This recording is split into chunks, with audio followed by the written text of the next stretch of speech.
All right, turned out to be a beautiful weekend across Southwest Florida. Temperatures into the 80s, lots of sunshine, but we were telling you that things were going to be changing in a hurry this week, and we saw that begin last night with the cold front that moved through. Some areas did get some showers. Those moved out this morning. We've had a beautiful afternoon, but it was noticeably cooler, but that's not nearly as cold as it's going to be getting here by the time we head towards Wednesday morning. Could be looking at some of the coldest temperatures we've seen since January of 2018, where several areas dropped down to close to freezing in some spots. But temperatures right now are not too bad. Into the low to mid 60s, especially north of the Caloosahatchee River, with the exception of Immokalee at 63.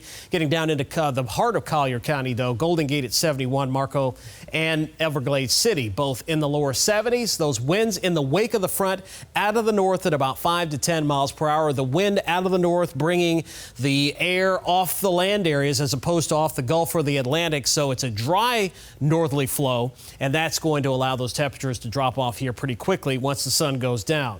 Skies mostly clear overnight tonight, 50s in a hurry, and then by midnight tonight down to around 50, and then mid 40s as you wake up early tomorrow morning. Now, the front is pushing down towards the Bahamas now. You can see a few showers still lingering with that, but the northerly flow in its wake is helping to pull this colder air southward. You can see the heart of the cold air now across parts of the Ohio Valley, the Mid-Atlantic, the Northeast, up towards the Great Lakes. This is going to continue pushing southward here as we go through the next couple of days, and as a result of that, we're going to really get into the heart of the colder air tomorrow night and into Wednesday morning. So here's a look at predictor. Could see a few more high cloud stream overnight tonight, but that's really about it. We're expecting relatively cloud-free skies overnight, and that combined with lighter winds should allow those temperatures to really drop off. But then as we go into tomorrow afternoon, we're barely going to get to 60 degrees in many spots. Some areas like Punta Gorda and Port Charlotte and Arcadia, Inglewood and Northport could stay in the upper 50s.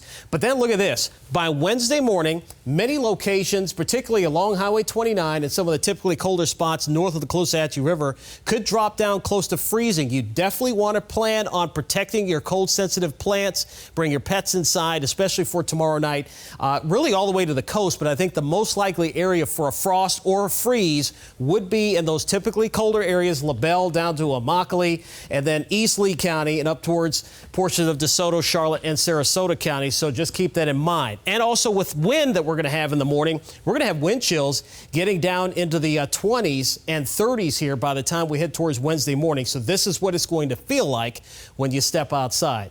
But we warm up pretty quickly here by the end of the week. We're expecting plenty of sunshine and temperatures to rebound quickly. Speaking of that, here's your 7-day forecast. 62 tomorrow.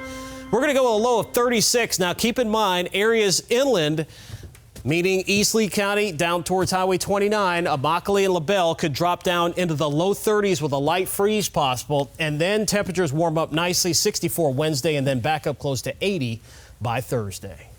This is not a cartoon dog. Look at those eyes.